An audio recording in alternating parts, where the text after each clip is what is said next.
I fully confess I fell down 2 rabbit holes at the beginning of this. Yeah. And I desperately wanted to because Nick cued me into some awesome Australian history that I wanted to read about and simply did not have the time. So I was hoping Nick could fill me in on badass Australian to highlight for this from history. Nice. Breaker Morant is who we're going to talk about today. Braun Breaker Morant. Yeah. So this guy was he was born in England, but because he lived in Australia in the 1800s, he was Australian. And when he signed up to the, they eventually became the Australian Light Horse. They weren't the Australian Light Horse at the time. What is that? So the Australian Light Horse was a brigade who fought in World War One. And so the precursor to them, like the same guys, formed this company that was sent off to the Second Boer War. So not the First Boer War, but the Second Boer War. Explain to the folks briefly the Boer War. Yeah, so briefly, England was doing colonialism in South Africa, and a group of white Europeans were doing colonialism in South Africa. Dutch. Heavily Dutch. Dutch. Heavily Dutch. And they became known as now the Afrikaners, but at the time they were known as the Boer. Yeah. And so England and the Boer were batting up against each other, having territorial disputes.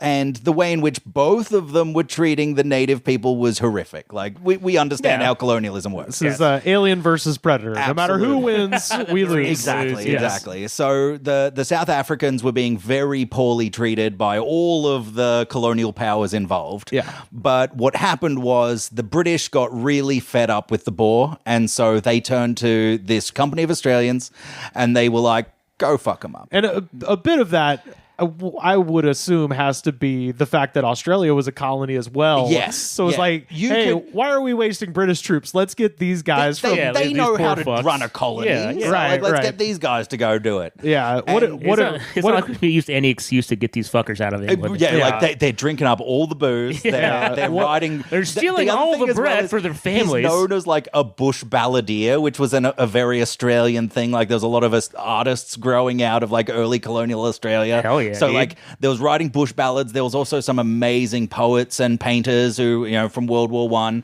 So like he was a precursor to this. So he's writing these bush ballads and stealing up everybody's girlfriends. Like he was a famous womanizer and like, I mean, he is Australian. Yeah, absolutely. And so he gets orders from up top. They're like, listen, we're sick of fucking breaking around, stealing all our girlfriends, writing these hit country songs. No, they're not even sea shanties. I know, now's the time for sea shanties, but he's writing like these really cool country riffs.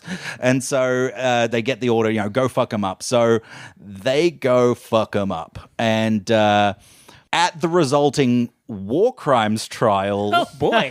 And this is what year again? 1880s. Oh, boy. That's a real war crime. So, in fact, it's one of the first times Britain actually put anyone on trial for war crimes. Really? Before this, that was just the cost of doing business. Yeah. Right. And that was just the British Empire. Yeah. So they arrested like 5 of them. One of them was too English. He'd lived in England, but not Australia. So they're like, you get to go to jail. And the rest of them, they're like, you killed too many white people. Now, they did execute POWs. That's a fact of the case. They killed like 9 POWs. Yeah.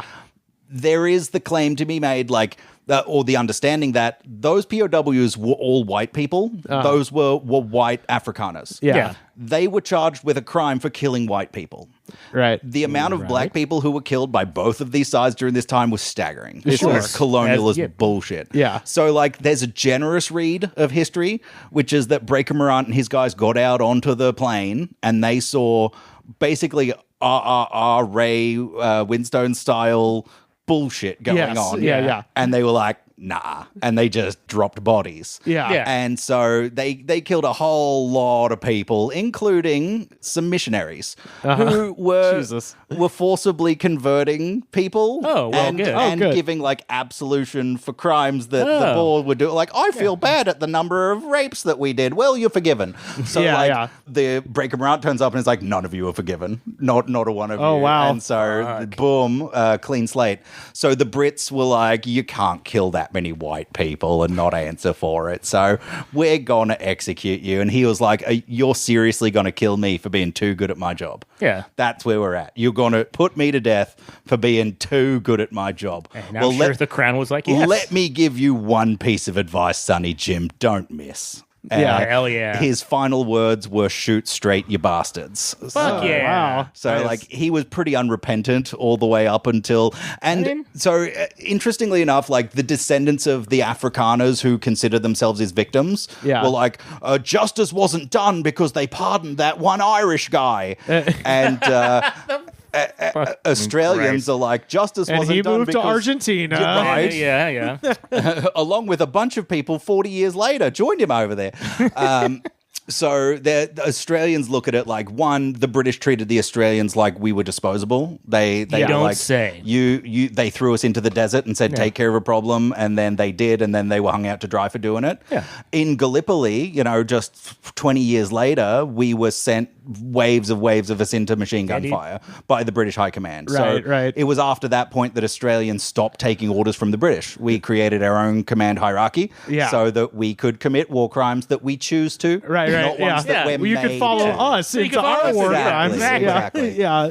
So the Boer War was very much like the first time Australians were in the shit. Yeah. And, we were ordered back home, but we were never blown the whistle. So if I see Afrikaners walking around, it's on. Hell yeah. Fucking A, man. Yeah, when you said that they got the Australians to go fight them, it reminded me, we talked about Emperor Norton, who was dude. about 60 years previous, and they had what's called the 1820 settlers, which is where England, they're settling South Africa. The natives are like, hey, fuck off, and are fighting them every day. And so as a way to basically put a human shield between their settlements and they got white people to go fill some slums. they went and found poor people on the streets who were like, how would you like to go somewhere else? And then they're like, we're going to give you land. And so literally made a giant human shield between the native South Africans and the new settlements at places like Johannesburg and stuff like that. And that's where Josh Norton, Emperor Norton's family came out of before he then in 1849 came to America as part of that as well. So, but that's what that reminded me. I was like, oh, that's the British way. Human shields. That's how we fight. Semi-sanctioned war crimes. I mean, yeah. But we treat them special. We tell the human shields that they're doing a great job, and we muss up their hair. We give them a biscuit. That's what we call a cookie. But yeah, no, that's fucking. That's basically how that goes. Yes. So how did you find out about this story? Oh, Australians love our outlaw heroes. So he's one of the ones who gets brought up. Him and Ned Kelly. Ned Kelly did nothing wrong. Like he killed about 15 cops and then dressed up as Iron Man. A-cab every one of them. And they shot out his knees because you got to always put kneecaps on your Iron Man suit. That's the lesson to learn from Ned Kelly. Yeah. We're here. Explain Ned Kelly briefly because we've never covered Ned Kelly. It's a story I know. So Australians had outlaws known as bushrangers. That was the name for it. And like that term should make a comeback. People who are fans of pubic hair, bushrangers. Right? Like, hell yeah. That's how it goes. I will say, bushrangers does just sound like, in a movie you can't use Boy Scouts because it's trademarked. So they'll leave it to Beaver Kids. Like, I'm a bushranger. Yeah. So bushrangers were these like semi like gentleman outlaws, like a Doc Holliday type. Exactly. Yeah. Classic gamblers. A Jesse James-ish, sort of folk hero. You know? Absolutely. And so like Ned Kelly was an Irish Australian. The Irish were treated very poorly by the English. He was unjustly imprisoned at a young age for some trumped up bullshit. Yeah. When he came out of jail, he was on the shit list of the English who just kept treating him and his family like garbage until tensions escalated to a number of police deaths, which Yeah. were common. Like He was part of like a family, Oh right? yeah, the Kelly gang. It's They kind were of, a bunch of brothers, bunch of cousins. Yeah, it's similar to the James gang, similar to like Ma Barker, that kind of gang. That'd be like the American equivalent. Yeah. But the big thing that they remembered for was for taking plowshares and fashioning Iron Man suits out of them. Yes. And then dude. getting into just a straight up gunfight with cops that just dropped bodies. And you can see the suit Yes. in some museum down there. Dubbo. So I've been to it. I see went to it. the Dubbo jail, spelled Gaol. Just like Ireland. I saw Ned Kelly's death mask. So the thing to do at the time was to paint a face with plaster Paris and then do an inverse of it. So I saw the Ned Kelly's death mask. Yeah, they it's awesome. shaved him. They forcibly shaved him. Bastards. He did have. I've seen a photo. He had a big glorious beard, Hell but yeah. they shaved him to kill him. And his last words were "Such is life." Yeah. Which is c'est la vie. it's similar to like a "So it goes" or "What do you reckon?" You Yeah, know, yeah. Yeah. Who would have thunk it? Who would You have know? thought? Well, I'll be damned. Live, laugh, well, not live. that's, if I get a chance at my own, it'll be live, laugh, well, not live, and then that's it. So Die, so that was Ned Kelly. And just so people understand, when we say it's an Iron Man suit, Yeah. we're not kidding. No. It looks exactly like the Black Knight from Monty Python and the Search for the Absolutely. Holy Grail. So like Dubbo is in the middle of nowhere, and there's like the Dubbo jail up in North Queensland. There's a town called Balaclava, and on the way to Balaclava, there's like a 60-foot statue of Ned Kelly. Fuck yeah, It's amazing. dude. Hold on. There's a town known for robbery called Balaclava. A rose by any other name. Correct. That's Well, my question is, how's their baklava? ooh, Balaclava baklava. Yeah. Dolosh. Yeah. I mean, God, this thing, we'll put up a picture right there so people can see it. I mean, it is. Oh yeah, so he Quite wore, literally He the- also wore it with a big old duster, so Yeah. he would have looked like Fallout, the New California Republic Rangers. the Zodiac killer. Yes, yeah. That dude, yeah. Except his mask is fucking iron and bulletproof. Full plate. But he didn't put kneecaps on it, and that was his downfall. Yeah. Yeah, you gotta go full plate, dude. Yep. Yeah. And they all. There wasn't just one. There was like 4 of these things, right? Oh yeah, Yeah. yeah. And they shot so many cops that day. Yeah. There was even one in modern times of a guy who lived in the bush for like 20 years on the run. God from like the damn. 1980s to the I keep 2000s. So forgetting like it how was a throwback. Fucking huge Australia is. But yeah, oh no, it's a big country. Yeah, the bush and like is if most you of can, it. Yeah. if you can survive in the bush, like it's a hard country. It's hot. There's Yeah. bugs. There's Every biting fucking venomous thing. There's toxic leaves. There's rocks that'll kill you. Toxic Like if leaves. you Yeah, can, dude. if you can survive that, then there's nothing that can kill The you. leaves are So, like, sentient and they fly. Yeah, I've seen trees that. will strangle You're you. joking, but there's some stick insects. Oh, yeah, sure. Yeah, yeah. I was like, just Hell yeah, trees man. and yeah. And they're vampirous. Vampiric. One day, my house was just covered in like these moths, but they were attached to what looked like cockroaches, and no, they weren't cicadas. Whoa. And they were just covering my entire house, my whole house, like my house. And you is were like in a city, too. yeah, That's well, the best. I was a Like- little bit out of the city in that place, Still, but that's yeah, great. Yeah. just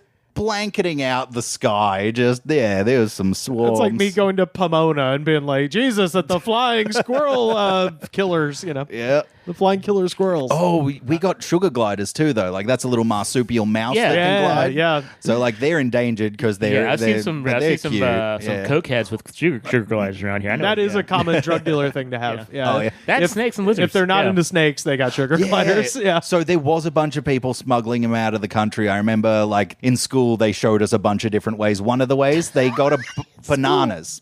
And they cut the bananas open and they took the banana out and then they wrapped the sugar glider up so that it was like up in a little ball and they stuffed them inside the banana. Aw, and like, man. yeah, I'm like, that's awful. That's so like, cute. yeah, That's that. how Bashar But then, Assad like, they- smuggled speed. God damn. poor little sugar gliders little sugar snuggled gliders. away inside of bananas. Yeah, Damn. saving them from all the poisonous shit they're gonna eat them anyway. Oh, Lord. I mean, the only ones we got down here are fucking water moccasins in that lake. Yeah. In fact, I was probably copperheads and stuff too. I mean, the not around- woods back there. yeah, but I don't fuck with that. I've seen opossums around here. We've got they're like fine. marsupial possums in Australia. Yeah. One day I Ours saw are a marsupials too. Yeah. Oh yeah, that's true. Yeah. Want to know a fun fact But about our opossums? ones are cute. Yeah, they're the only marsupials that you guys have, isn't it? A, Yeah. And B, their body temperature is so cold they can't support most parasites. Oh, interesting. That affect mammals. Yeah. So like our possums are a lot cuter. Like the marsupial face is like it's similar. The kangaroos are each their a own. bit stretched out, and they have the marsupial mouth that's the same. Yeah. Like they don't look like your guys' possums. Oh, they but, got the flat face with the that's big it, eyes yeah. and shit. But I was You walking mean they down. don't hiss and spit at you when you look at them? Well, I was walking down my garden path, and this possum was walking on its hind feet with his big old belly out along the path towards me. And he sees me, and he stops, and he gets down on all fours, and sideways steps off the path and puts one hand on a branch. And I just walked past him like slowly, and then I turned around and looked back, and he let go of the branch, got back onto the path, and kept walking up the path. For And I was like, I'm going to tell so many people this story every time I go on a podcast. They're lying. I'm Fuck telling yeah. someone The this story. The possums- possums, they walk on their possums are hind lying. feet. They're They got bipedal. that big old belly out front. It's adorable. Oh, they're bipedal, folks. The liberal media is lying to you about possums walking on all fours. It's like a tanuki, but without the giant nuts. Oh my god. Well, Australia rules. Australia rules. Shout out to Australia.